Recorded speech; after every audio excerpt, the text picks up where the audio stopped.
las 11 en punto de la mañana hay que atacar la moneda porque este gallo no se va a entregar. Se está atacando ya, se le está rodeando y atacando con bastante ímpetu, así que yo creo que pronto van a poder tomarla. Montalme, seguía, se le para el avión, viejo, y se despacha el tiro. Empezaron las llamadas de teléfono, temprano, mira, hay golpe, esto, otro, y ya muy temprano, digamos, a partir de las 8 ya uno sabía que venía el golpe, ¿no? Ahora el avión pasó de forma rasante. Empezaron a bombardear la moneda. En estos instantes empezaron a bombardear el Palacio de la Moneda. No se acepta, repito, publicación de prensa de ninguna especie. Y aquella que llegara a salir, además de ser requisada, motivará la destrucción de las instalaciones en las que fue editada. Cambio. Justamente personal que trabaja ya en punto final. Todo el mundo ahí debe ser detenido. En una operación que realizó el Partido Comunista, me asilaron en lo que fue la Embajada de la República Democrática Alemana en Chile. Fui donde unos amigos y ahí hasta que me asilé en la Embajada de Colombia. Me llevaron esposado hasta la escalerilla de un avión donde me esperaba mi señora y mi hija, y partí al exilio a Dinamarca. La prensa, radiodifusoras y canales de televisión adictos a la unidad popular deben suspender sus actividades informativas a partir de este instante. De lo contrario, recibirán castigo aéreo y terrestre. Ante tal prohibición, un grupo de periodistas asilados en distintos países encontró en la entonces Unión Soviética las libertades que en su tierra ya no existían. José Miguel Varas convocó hace 40 años a un equipo de trabajo para volcarse a una misión en común: informar al pueblo de Chile y el mundo.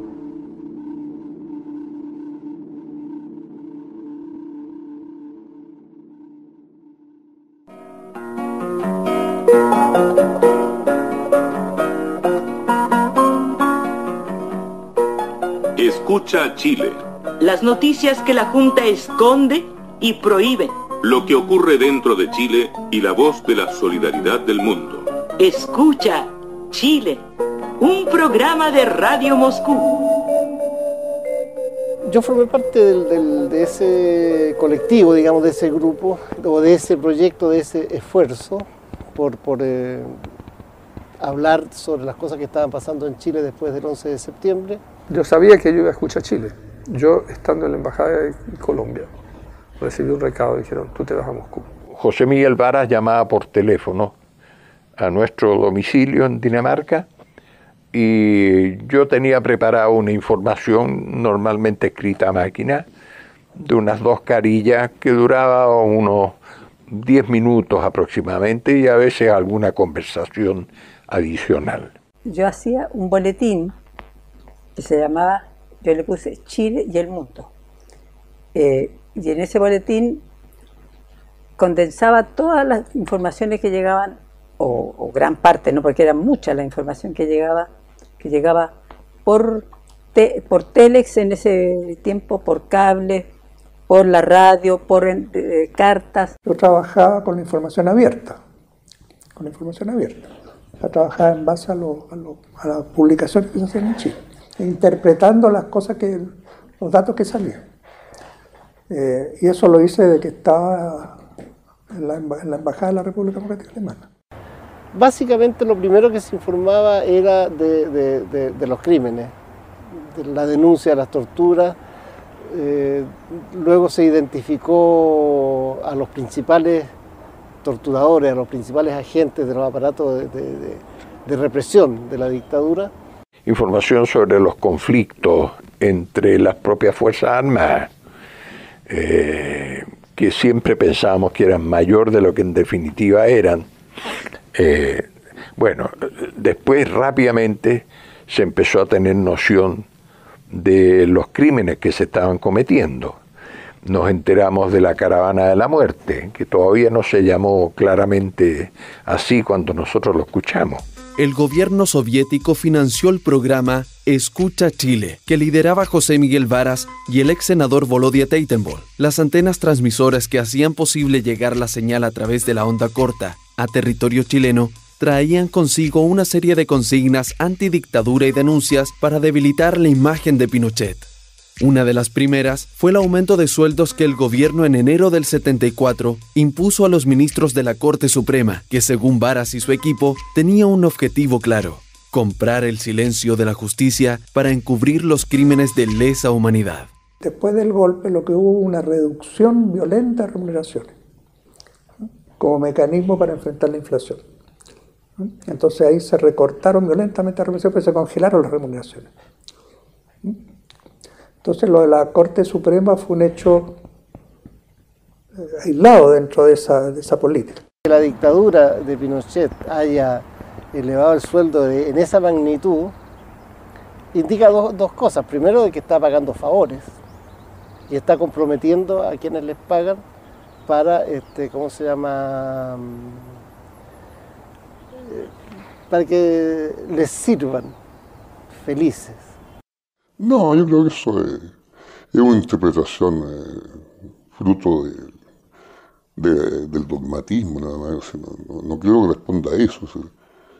En marzo del año 73, la Corte Suprema presenta un acuerdo al presidente de la República, Allende, en ese momento, haciéndole ver el quiebre de la juridicidad en ese momento, porque el Ejecutivo no prestaba la fuerza pública para materializar las órdenes judiciales, las obviaba, no les hacía caso. Es decir, la Corte Suprema estaba, digamos, en un pie bastante precario. El Poder Judicial, la Corte Suprema de Justicia, es cómplice de esos crímenes, desde el punto de vista de que no aceptó ni un solo recurso de amparo, de los miles que se presentaron. Por lo tanto, que se les haya subido el sueldo es el pago de un favor. El único poder independiente del Estado que quedaba era el Poder Judicial. Y en ese carácter, el presidente del Poder Judicial, no recuerdo hasta el momento el nombre, inviste por la banda al presidente de la Junta de Gobierno como titular del Poder Ejecutivo. Entonces eso es para mantener, digamos, ese vínculo de un Estado a otro Estado. Es una señal, digamos, de cariño, si se puede decir. No me cabe duda que para el gobierno era clave tener el Poder Judicial bajo control, porque era el poder que siguió existiendo, porque el Parlamento se acabó, ¿no? Y la presidencia y el Ejecutivo lo tenían ellos. Quedaba eso y lo que llaman el cuarto poder, la prensa, que no había problema. Tenían a Edward, que se fue a entrevistar con Kissinger, y tenían la tercera, que era la tercera, que no había problema. Es necesario seguir adelante también en el plano judicial, porque aunque en las condiciones del régimen de facto imperante en Chile, ello no ofrece una perspectiva real de llegar a la justicia, abre en todo caso un camino para la movilización de la opinión pública y permite, a través de la acción de la prensa opositora y de las organizaciones sociales, conocer siquiera en parte la verdad. Francamente es admirable cómo lograron tejer toda una red que cuidadosamente, cuidando naturalmente la suerte de todas las personas que estaban comprometidas, que logró recoger información, transmitirla por diferentes vías, de manera que llegara con rapidez al Radio Moscú, como efectivamente ocurrió. Constantemente estaban llegando nuevos exiliados o viajeros.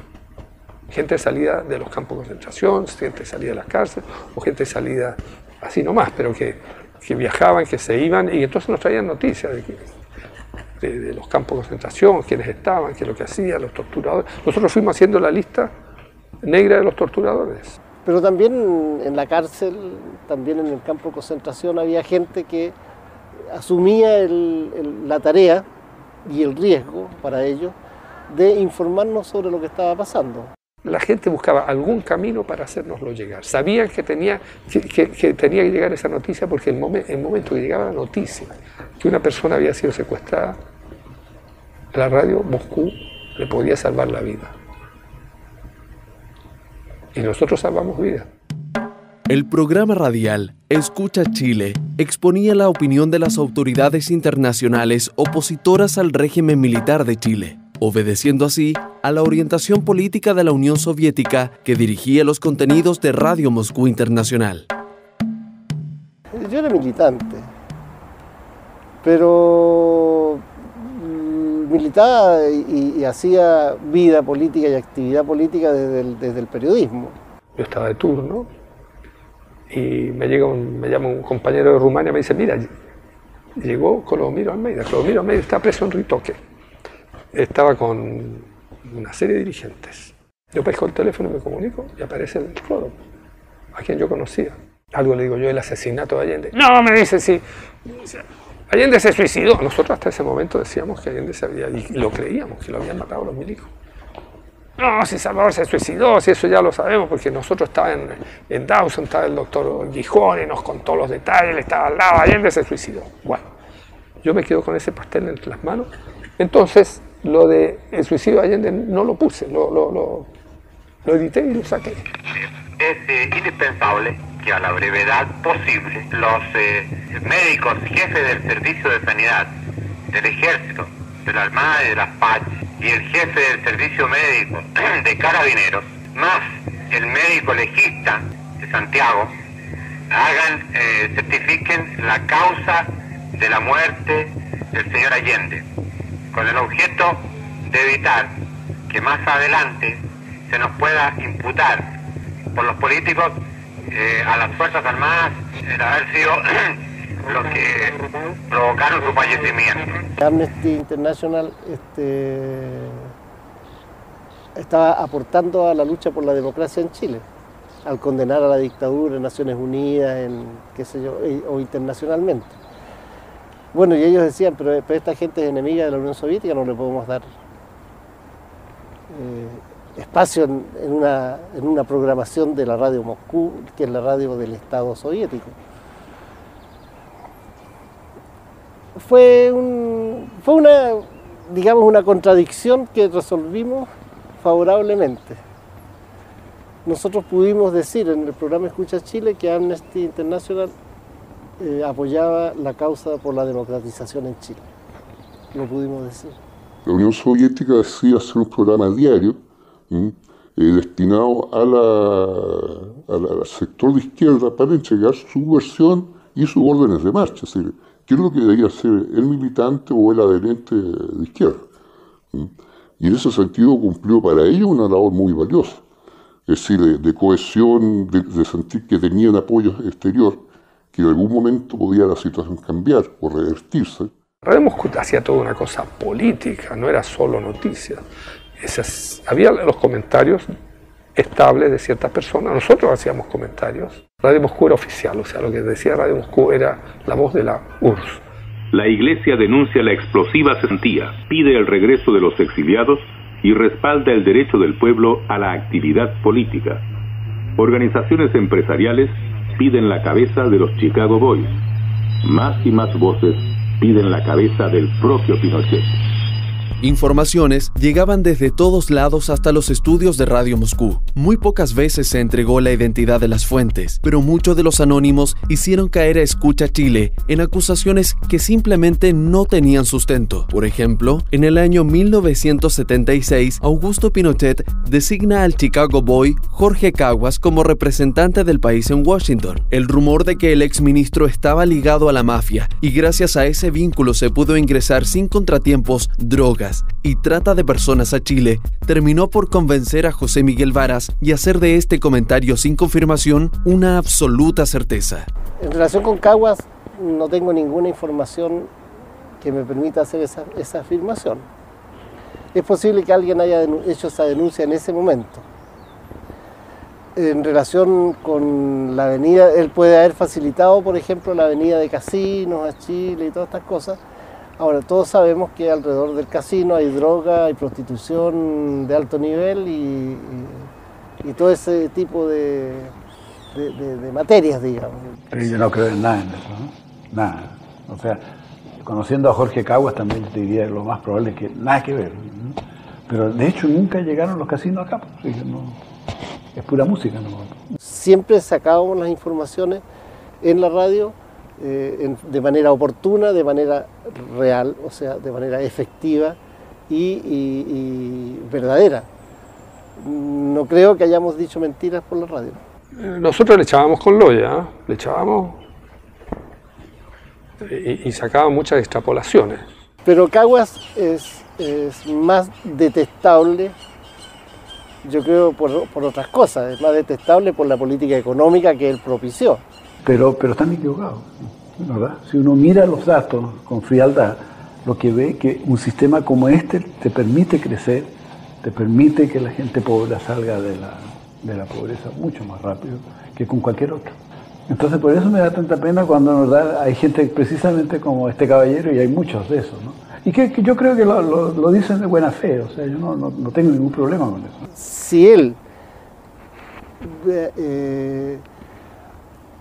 pudo propiciar, facilitar la instalación en Chile de casinos, evidentemente que nadie puede ser tan inocente de pensar de que en un casino es solamente para jugar y para tomar Coca-Cola. Pero de hecho los casinos se ponen después nomás, ¿no? Claro. No hay nuevos casinos hasta ahora. O sea, pero relativamente, ¿verdad? Debe haber sido bajo los gobiernos de la Concertación, ¿no? Que se abren los casinos, ¿no? La guerra entre Radio Moscú y el régimen militar en Chile estaba declarada. Uno de los ataques perpetrados por José Miguel Varas fue el llamado telefónico que hizo a una joven dirigente, quien después de una protesta fue llevada junto a 33 personas más al campo de concentración en Pisagua. Bajo una dictadura y sus protocolos de seguridad, llamar a un prisionero era impensable. Pisagua estaba prácticamente abandonado y había un teléfono, un solo teléfono de magneto. Estaba en la madrugada, temprano, eran como las 8 de la mañana, quizás un poco antes. Estaba bañándome en el mar y me dicen, primera llamada, nosotros estábamos casi recién llegados, como el tercer día que habíamos llegado. Me dicen que hay una llamada para Patricia Torres. Me dice, habla José Miguel Vara. Escuché la voz y dije, es la voz de José Miguel Vara, de Radio Moscú. Y me empezó a hacer preguntas de cómo estábamos, qué es lo que qué es lo que había pasado, qué condiciones existían. Y yo le comentaba de que esto era prácticamente la reinauguración de un campo de concentración en Pisagua.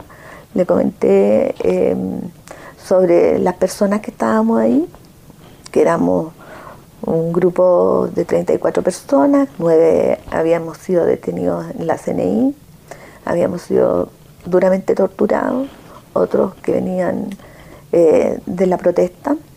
Y bueno, eso, y hasta luego, mucho gusto, buena suerte, y cortamos. O sea, tuvimos toda la entrevista, no hubo ningún problema. ¿Usted tenía conciencia de lo que estaba ocurriendo en ese momento? Bajo ningún punto de vista, no tenía ningún grado de conciencia, y es tan así que nosotros seguimos con yo salgo de la cabina, le digo a los chiquillos, me dicen, ¿y quién era? Porque era la primera llamada que existía, pensaban que podía ser alguien de los familiares o alguna persona que se haya comunicado en Pisagua. Entonces yo dije, yo hablé con José Miguel Vara, con Radio Moscú. Me dicen los chiquillos, ¡chá! Y nos convencieron, y yo me convencí que eso realmente no existió, que fue una maniobra de la CNI, que fueron los organismos de seguridad, que me hicieron una mala broma, etcétera, etcétera. La cosa es que, bueno, después de 3 días efectivamente escuchamos la radio. Y salí ahí hablando en la radio, y toda la entrevista estuvo ahí. Bueno, las consecuencias negativas fue que nos restringieron todas las libertades, ya estando relegados, ya estando presa ahí. no nos permitían, registraban a toda la gente que ingresaba, nos pusieron muchas más firmas, no permitieron ninguna llamada.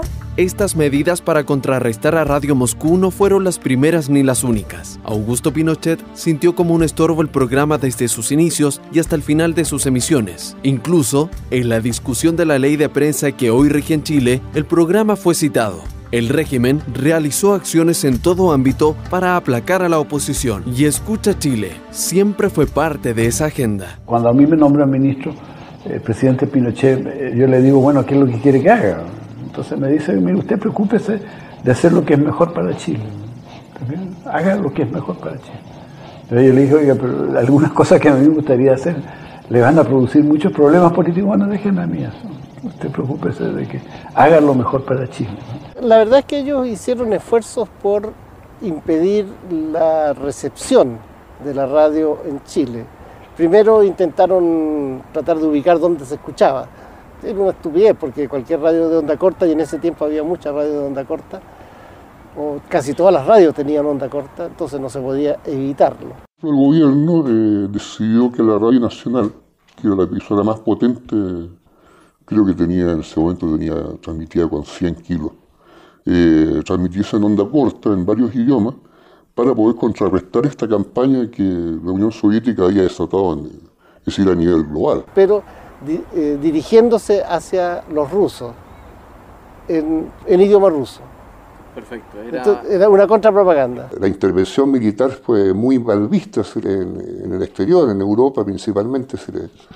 Esto se veía como un golpe cavernario, un cuartelazo sudamericano más, en circunstancias que era una situación absolutamente diferente. Alguien con algún conocimiento le dijo al gobierno, mire, están haciendo el ridículo y están perdiendo plata. No, es imposible que esto lo puedan hacer. ¿Y tuvo alguna repercusión en Rusia eso? Absolutamente nadie supo. Nadie supo. Ahora, esa experiencia entiendo que fue relativamente breve. Uno por el costo y otro porque la verdad es que no tuvo éxito la iniciativa. El esfuerzo que es informativo, el esfuerzo de una estructura informativa que se formó fue muy, muy, muy grande, y por eso que nunca la dictadura pudo detener el flujo de información, y por eso que era su desesperación con la Radio Moscú. El gobierno monitoreaba Radio Moscú todo el tiempo y los volvía locos, porque vuelvo al caso de una persona detenida, secuestrada, por así decirlo. Nosotros damos la noticia, pero no era solo que eso lo oían los chilenos. Inmediatamente nuestros compañeros que estaban en Francia se iban a las organizaciones de solidaridad, sindicatos, profesionales, y sacaban declaraciones. Bueno, y salían en los diarios, también ustedes habrán visto publicaciones de los traidores a la patria que difaman, que distorsionan la realidad de Chile, en fin. Eso es bien interesante, que en general el presidente Pinochet no le hacía caso a Moscú, si tú quieres, pero tampoco le hacía caso a Estados Unidos, ¿verdad? Y por eso tuvo muchos problemas de relaciones con Estados Unidos, ¿verdad? Nosotros sentíamos que tirábamos la cuerda y que era así. Que si nosotros tirábamos aquí, allá venía un tironcito y el gobierno reaccionaba de alguna manera. De la vuelta a la democracia fue una lucha del pueblo chileno. Y la lucha del pueblo chileno acompañado por un movimiento solidario mundial extraordinariamente grande. Yo pienso que Radio Moscú siempre fue vista como un Estado, ¿no? Es decir, una piedra en el zapato. Mira, es decir, el Partido Comunista reaccionó muy rápidamente. Es decir, el mismo día 11 de septiembre aparece este programa en Radio Moscú y aparece Boloy haciendo entrevistados sobre lo que había sucedido en Santiago. Bueno, desde luego el que haya salvado la vida es lo más importante, que haya salvado la vida de muchas personas es lo más importante que pudo hacer la radio. También sacó de la cárcel a mucha gente, y yo encuentro que es muy importante cómo informó al pueblo de Chile durante todos los años en que los medios de comunicación en Chile, por supuesto, estaban absolutamente censurados, vetados. y la radio informaba y era increíble cómo se escuchaba. La radio fue lejos el principal instrumento de comunicación para el pueblo chileno y de denuncia. Fue una gran compañía. Nosotros nos sentimos que no estábamos solos, que fue ese medio de expresión que uno quisiera tener en momentos tan difíciles que nos tocó vivir a todos los chilenos. Es parte de la historia de Chile. Es un hito, parte de la historia de Chile, indudablemente. En el lugar que le corresponde, ni más ni menos. Fue importante. Para mí era un deber que había que cumplir. Era lo mínimo que podía hacer. Tenía claro el rol que cumplía la radio al interior de Chile y lo que significaba el recibir, tonificar el ánimo de la población en nuestro país al escuchar la cantidad de actividades de solidaridad que tenían lugar en el mundo entero respecto a lo que ocurría en Chile. Realmente valió la pena todos esos años que estuvimos allá, viviendo en Moscú, viviendo a 4.000 kilómetros de distancia, pero con el corazón, con la mente, con el cerebro, con nuestro esfuerzo, con nuestras manos puestos en Chile. Cuando me baja la melancolía, digamos, pienso que somos sobrevivientes. Todos.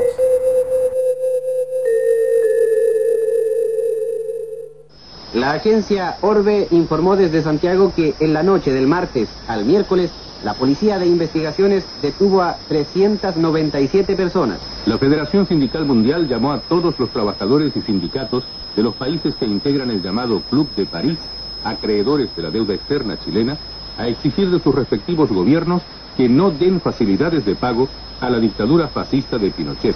Choca el auto de Pinochet y el otro conductor se baja indignado. Se acerca y le dice: ¿dónde aprendiste a manejar, infeliz?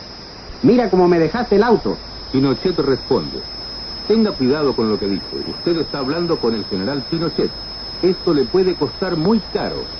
Y el otro le responde: ¿y qué es lo que tenéis barato, ah? La declaración del Parlamento Latinoamericano denuncia el régimen de terror establecido en Chile, la clausura del Congreso, la liquidación de las libertades públicas y pide la libertad de todos los presos políticos. Y más tarde, el 1 de septiembre, ante miembros de la Fuerza Aérea de Chile, buscó achacar todos los males a la crisis económica mundial. Puesto 3 de puesto 2. Dos mensajes al general Pinochet de general Lee. Habla general Martín. Primero, estudiar posibilidad allanar estudios Radio Magallanes. Continúa transmitiendo. Cambio para un entendido en el primer mensaje. Conforme, escuchado, voy a dar la orden.